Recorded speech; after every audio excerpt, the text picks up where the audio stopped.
8절부터 14절까지 베드로전서 5장 8절부터 14절까지 같이 하나님 말씀 봉독합니다. 시작. 근신하라 깨어라 너희 대적 마귀가 우는 사자같이 두루다니며 삼킬 자를 찾나니 너희는 믿음을 굳건하게 하여 그를 대적하라. 이는 세상에 있는 너희 형제들도 동일한 고난을 당하는 줄을 알미라. 모든 은혜의 하나님 곧 그리스도 안에서 너희를 부르사 자기의 영원한 영광에 들어가게 하신 이가 잠깐 고난을 당한 너희를 친히 온전하게 하시며 굳건하게 하시며 강하게 하시며 털을 견고하게 하시리라. 권능이 세세 무궁하도록 그에게 있을지어다. 아멘. 내가 신실한 형제로 아는 실로아노로 말미암아 너희에게 간단히 써서 권하고 이것이 하나님의 참된 은혜임을 증언하노니 너희는 이 은혜에 굳게 서라. 택하심을 함께 받은 바벨론에 있는 교회가 너희에게 문안하고 네 아들 마가도 그리하느니라. 너희는 사랑의 맞춤으로 서로 문안하라. 그리스도 안에 있는 너희 모든 이에게 평강이 있을지어다. 아멘. 오늘 본문은 베드로 전서 마지막 부분이죠. 이 마지막 부분에 마지막 때를 살아가는 성도들이 선한 열매를 쫓는 삶을 계속해서 살아가기 위해서 어떻게 해야 되는가에 대해 베드로 사도는 고민해 주고 있는데, 첫 번째 8절 말씀에 보게 되니까 근신하고 깨어 있어야 된다라는 말씀을 하고 있습니다. 근신하고 깨어라, 이 말씀은 눈을 뜨고 자신을 점검해야 된다. 항상 자기 자신을 돌아보고 있어야 된다. 그 이유는 대적 마귀가 우는 사자와 같이 두루다니며 삼킬 자를 찾고 있기 때문이다. 그래요. 나폴레옹이 이런 말을 했어요. 전쟁에 실패한 군인은 용서할 수 있어도 경계에 실패한 군인은 용서할 수 없다.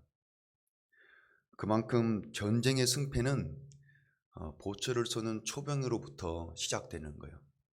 거기에서부터 승패가 갈라진다는 겁니다. 그만큼 중요해요.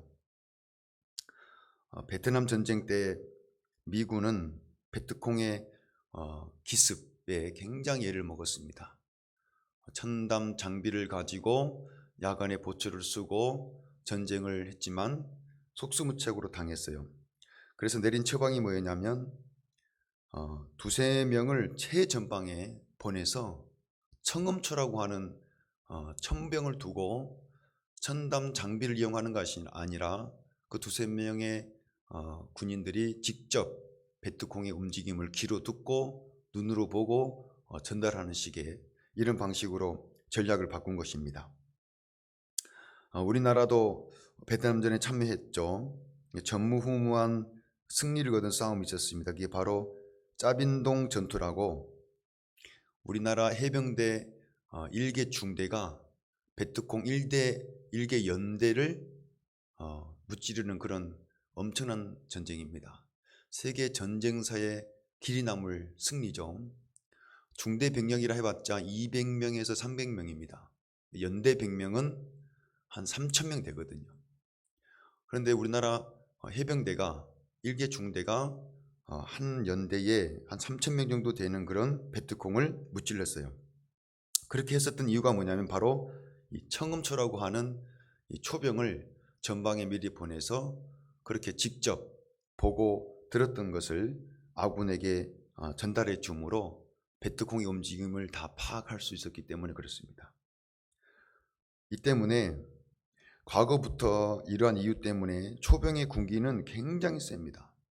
이 로마 제국도 역사를 보게 되면은 푸스투아리움이라는 벌이 있어요. 이게 뭐냐면 병사들이 잘못을 했을 때 가지나 나뭇가지나 채찍을 가지고 죽을 때까지 때리는 형이거든요. 반란군, 탈영병, 그리고 경계 군무에 태만한 초병에게 이렇게 무서운 벌을 내렸다 그래요. 우리가 영적으로 근신하며 깨어있지 않으면 마귀에게 삼킴을 당한다. 너무나 잘 아는 말씀이에요. 그런데 이게 그냥 지식으로 끝나면 안 돼요. 이것은 전쟁이고 현실이고 지금 우리 삶 가운데 일어나고 있는 일들입니다. 삼킬자를 찾나니 이 단어의 의미를 보면요, 맹수들이 먹잇감을 개걸스럽게 먹어치우는 장면을 묘사하는 단어예요. 전쟁에 지는 쪽은 완전한 멸망입니다. 전쟁이 대충 적당히 해가지고 결코 승리라는 것을 쟁취할 수가 없고요. 전쟁은 또 그러한 자세로 대했다간 이길 수 없습니다. 그런데 영적으로 이런 치열한 싸움이 이루어지고 있다는 사실을 성경은 분명하게 우리에게 알려주고 있는데, 우리가 하지 못하는 게 뭐냐면, 설마 그렇게까지 또 그 전쟁에 설마 진다고 해서 뭐 우리가 당장 목숨을 잃는 것도 아니고 큰 난리가 나는 것도 아니고 하다 보니까 너무 태만하다는 겁니다. 사도 베드로는 주님을 따라다닐 때 어떤 이야기를 들으냐면은 주님으로부터 사탄아 물러가라는 소리를 들었어요. 굉장히 자존심 상하고 충격적인 이야기를 들은 겁니다. 그때 왜 그랬습니까?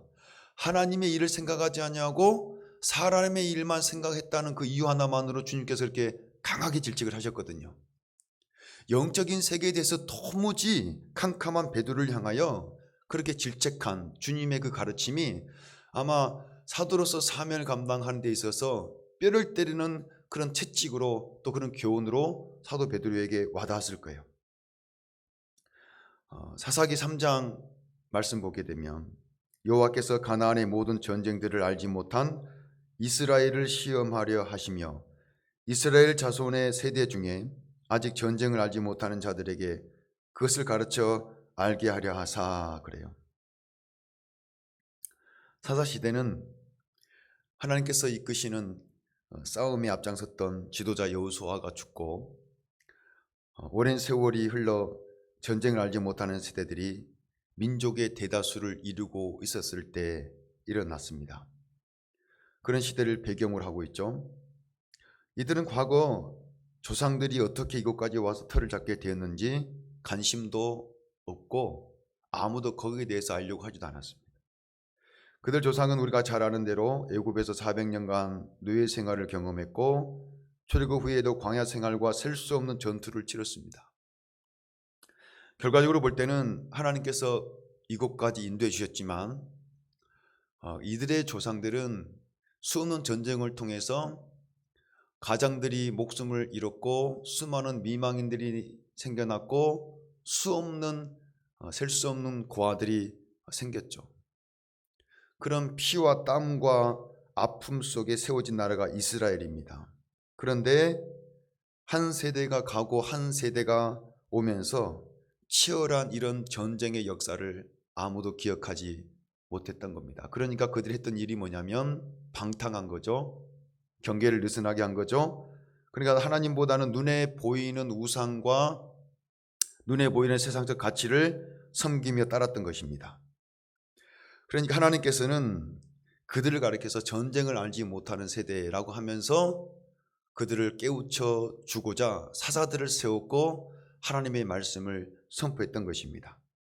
우리가 영적으로 깨어있지 않으면 동일합니다. 하나님보다, 영적인 이런 세계의 어떤 가치보다 눈에 보이는 것을 쫓아 살아갈 수밖에 없는 연약한 존재입니다.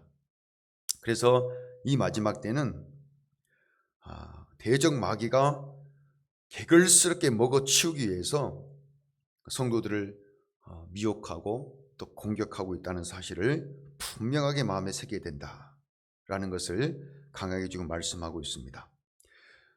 사탄은 이 마지막 때가 자기가 이제 얼마 남지 않은, 통치할 시간이 얼마 남지 않은 시간을 알고 있기 때문에 더욱더 발악을 하는 때 아니겠습니까? 그러니까 이제 9절 말씀에 이어서 사도 베드로가 하는 말씀이 뭐냐면은 동역자와 잘 연합을 해야 된다라는 거예요. 9절 말씀 같이 읽어보시죠. 시작. 너희는 믿음을 굳건하게 하여 그를 대적하라. 이는 세상에 있는 너희 형제들도 동일한 고난을 당하는 줄을 알미라. 그래요. 목회를 하는 목회자나 사역을 하는 사역자들, 또 봉사하는 봉사자들, 교회 안에서 또 열심으로 수고하고 애를 쓰는 리더들이 가장 힘들 때가 언제냐면 혼자라고 느껴질 때예요. 나 혼자 이 외로운 싸움을 하고 있고, 나 혼자 애타고 있고, 나 혼자 기도하고 있고, 나 혼자 이 길을 걸어가고 있구나라고 생각할 때 사람은 절망합니다. 두려워합니다. 우리가 잘 아는 엘리야는 850대 1로 영적 전투를 치렀을 때 승리했던 사람입니다. 뭐 하나님의 은혜가 아니고서는 결코 그런 일을 감당할 수가 없는 놀라운 일이었죠. 근데 그런 승리 뒤에 우리가 잘 아는 대로 이 엘리야가 도망가잖아요. 이세벨 여왕이 죽이겠다 그러니까 얼마나 멀리 도망을 갔습니까? 가다가 로뎀나무 밑에서 이제 쉬고 있고, 거기서 하나님께 그런 기도를 드리잖아요. 하나님, 저를 그냥 죽여주십시오. 얼마나 외로웠겠어요? 또 얼마나 두려웠겠습니까? 이 엘리야가 생각하기에 자기 혼자라고 생각했어요. 자기 혼자 이 엄청난 싸움을 하고 있는 것 너무 힘드니까 하나님, 차라리 저를 죽여주십시오라고 했던 거잖아요. 그때 하나님께서 천사를 보내서 먹을 것을 주고 이렇게 세운 다음에 뭐라고 말씀해 주세요? 아직 바알에게 무릎 꿇지 않은 7,000명이 있다. 너 혼자가 아니라는 것을 일깨워 주는 거예요. 그건 네 생각이고, 너 말고도 하나님께 충성하고 영적 전투를 치르고 있는 신실한 사람들이 7,000명이나 있다. 이 말에 엘리야가 용기를 얻어요. 힘을 얻는 거예요. 동역자가 있다는 것은, 함께 싸울 전우가 있다는 것은 굉장한 힘을 만들어냅니다. 시너지 효과를 만들어내는 거죠. 하나님께서 우리가 이 마지막 때 믿음의 경주를 잘할 수 있도록 우리를 혼자 내버려 두지 않으셔요. 하나님께서 함께 하시고 천군 천사들을 우리들로 보호하시고 또 우리에게 동역자들을 붙여주셨어요. 근데 동역자들과 연합을 못한다는 게 정말 안타까운 일이에요. 두세 사람이 합심하여 내게 부르짖으면 내가 기도에 응답하겠다. 그러니까 우리는 절대 혼자가 아니거든요. 목회자가 있고 교회 중직자가 있고 리더가 있고 성도가 있고 같이 연합해서 싸워야 되는 거예요. 연합해서. 그런데 이 연합이 잘 안 된다는 거예요. 그러니까 지금 9절 말씀에 사도 베드로가 그러잖아요. 믿음을 굳건하게 해야 된다. 그리고 마귀를 대적해야 되는데 이 세상에 사는 너희 형제들도 통일하게 같은 일을 겪고 있는 거야. 그러니까 힘을 내. 같이 연합을 해. 그래야만 이길 수 있어. 분쟁과 분열은 100% 마귀의 역사잖아요. 연합하지 못하게 만들고. 그래서 교회 안에서 상처를 주고받는다는 것은 너무 무지한 백성들이 하는 일이에요. 너무 안타까운 일이에요. 어떻게 해서든지 서로 끌어안고 보듬겨 안고 기도 제목을 나누고 정말 그렇게 연합을 할 때 아무도 건들지 못해요. 세겹줄은 결코 쉽게 끊어지지 않습니다. 나와 함께 기도할 동역자가 두 사람만 있으면 절대 여러분 영적으로 무너지지 않아요. 기도 동역자를 목장 안에서 제가 그렇게 사모라고 해도 목장 안에서 같이 붙들고 기도하는 이 모습이 있어야 되는데 이게 참 이제 어려운 거예요. 훈련이 안 돼서. 그러니까 적어도 목자, 예비 목자, 권차들께서는 그 목장에 삼겹줄이 되셔야 돼요. 철저하게 목장원들의 모든 기도 제목을 품고 영혼들을 품고 같이 기도할 때 누가 건들겠어요? 마귀가 여러분 어떤 누가 와도 안 되는 겁니다. 하나님께 함께 하시기 때문에 그래요. 오늘 세 번째 또 우리가 함께 나눌 말씀이 뭐냐면 10절 말씀인데 같이 읽습니다. 시작. 모든 은혜의 하나님 곧 그리스도 안에서 너희를 부르사 자기의 영원한 영광에 들어가게 하신 이가 잠깐 고난을 당한 너희를 친히 온전하게 하시며 굳건하게 하시며 강하게 하시며 털을 견고하게 하시리라. 아멘. 우리가 이 마지막 때 믿음을 지키고 선한 싸움을 싸우고 달려갈 길을 달려가고 또 이런 마귀의 어떤 역사가 있고 하지만 이러한 싸움은 이미 2000년 전에 예수님께서 십자가에서 다 이뤄놓으신 승리예요. 우리가 싸워서 쟁취하는 것이 아니라 이미 주님께서 이뤄놓으신 승리를 우리는 바라보고 가고 있는 거예요. 이 싸움은 결과가 나와 있는 싸움이에요. 우리가 믿음대로 선한 싸움을 싸우기만 하면은 하나님께서 함께 하시고 천군 천사를 우리들로 보호하시고 반드시 우리를 어떻게 한다 그래요? 10절 말씀에 너희를 친히 온전하게 하고 굳건하게 하고 강하게 하고 틀을 견고하게 할 것이다. 이것은 이미 우리에게 주어진 거예요. 요한일서 5장 4절 말씀, 무릇 하나님께로부터 난 자마다 세상을 이기느니라. 세상을 이기는 승리는 이것이니 우리의 믿음이니라. 세상을 이기는 승리는 이것이니 우리의 믿음이니라. 믿음으로 나아가는 자는 결코 넘어지지 않아요. 우리가 그래서 금보다 귀한 게 믿음이에요. 세상을 이길 수 있는 게 믿음이에요. 믿음으로 이 약속의 말씀을 탁 붙들고 주를 바라보며 나아가면은 다 이길 수 있어요. 어떤 유혹과 미혹을 다 물리칠 수 있어요. 죄악도 이길 수 있어요. 사탄도 이길 수 있어요. 우리에게 이게 주어진 이미 승리이기 때문에 그래요. 요한일서 3장 8절 말씀도 보면요, 죄를 짓는 자는 마귀에게 속하나니 마귀는 처음부터 범죄함이라. 하나님의 아들이 나타나신 것은 마귀의 일을 멸하려 하심이라. 마귀의 일은 이미 2000년 전에 십자가에서 다 멸해졌어요.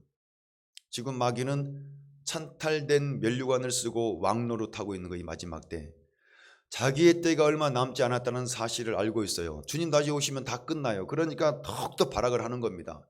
여러 가지 형태와 여러 가지 모양으로 미혹하고 공동체를 무너뜨리고 교회를 넘어뜨리고 하는 것이 더욱더 아마 심해질 거예요. 이럴 때일수록 우리는 영적으로 깨어 있어야 돼요. 지금 어떤 식으로 악한 마귀가 교회를 무너뜨리고 가정을 무너뜨리고 성도들의 삶을 무너뜨린지 그것을 볼 수 있어야 돼요. 우리가 깨어 있어야지 볼 수 있어요. 깨어 있어야 대적할 수 있습니다. 승리의 확신이 있으니 현재의 삶이라는 것은 우리에게 아무런 어려움이 되지 않습니다. 현재 우리에게 부딪혀 있는 이런 어려움과 위기는 능히 극복할 수 있습니다. 굳건하게 하시고 강하게 하시며 털을 견고하게 해주실 주님이 함께 하시기 때문에 그렇습니다. 이 새벽에도 함께 기도할 때 우리의 영적인 그런 시야들이 밝게 열어져서 마귀의 역사가 어떻게 일어나고 있는지를 능히 보고 대적할 수 있는 그런 우리 성도들 될 수 있도록 중보해 주시길 바랍니다. 나아가서 우리 교회와 또 모든 성도의 삶 가운데 그런 역사가 일어날 수 있도록, 또 나아가 이 땅에 주의 몸된 교회들, 하나님께서 세운 몸된 교회들이 다시금 깨어 기도함으로 이런 시대적 사명을 잘 또 감당해 나갈 수 있는 놀라운 부흥의 역사가 일어날 수 있도록 같이 중보해 주시기를 바랍니다.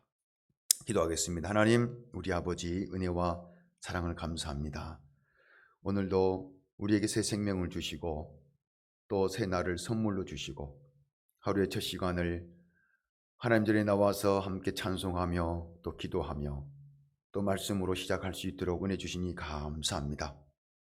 영적으로 우리 모든 성도들 깨어 근신하라 하신 말씀과 같이 날마다 주를 바라보는 가운데 일어서게 하여 주시고 영적으로 민감하게 반응하여 성령의 뜻이 무엇인지 하나님의 뜻이 무엇인지 알고 깨달아 순종하며 행할 수 있도록 인도하여 주시옵소서. 뿐만 아니라 어떠한 역사로 마귀가 지금 우리를 미혹하려고 하고 공동체를 넘어뜨리려고 하고 우리 가정을 흔드는지 우리 모두가 다 밝히 봄으로 주의 이름으로 선포하고 대적하여 악한 마귀를 괴멸시키고 십자가에서 이루신 그 승리를 받아 누리기에 부족함이 없는 우리 모든 성도들 될 수 있도록 은혜를 베풀어 주시옵소서. 이 새벽을 나와 기도하며 나아가는 심령들 기억하여 주시고 간절히 바라고 소망하는 기도 제목들이 있습니다. 하나님께서 모든 계획을 아심에 선한 뜻으로 아버지 하나님 인도하여 주시고 속행답되어 아름다운 열매를 맺어 하나님께 영광을 올려드릴 수 있도록 권능의 역사로 함께하여 주옵소서. 특별히 가정과 자녀들 하나님 굽어 살펴주시고 어디 있든지 무엇을 하든지 하나님의 나라 하나님의 통치 속에 하나님의 영광을 드러내는 복된 가정들 되어질 수 있도록 인도하여 주옵소서. 이 새벽에도 간절히 부르는 기도 위에 응답하실 하나님을 찬양하오며 예수님의 이름으로 기도하옵나이다. 아멘. 기도하시고 또 안녕히 돌아가시길 바랍니다.